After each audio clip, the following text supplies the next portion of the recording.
Denovi, oni koji su meni interesantni ovde na Balkanu, oni su AB, Hapl E. A Hapl E je imao i Adam.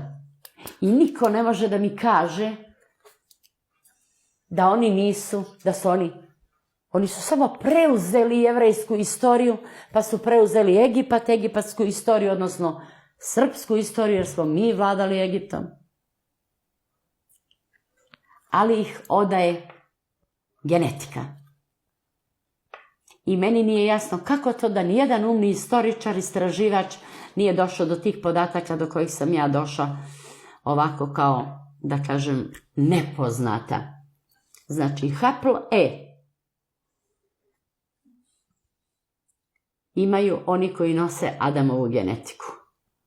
Potomci Atlantide imaju B i AB, Atlantiđani.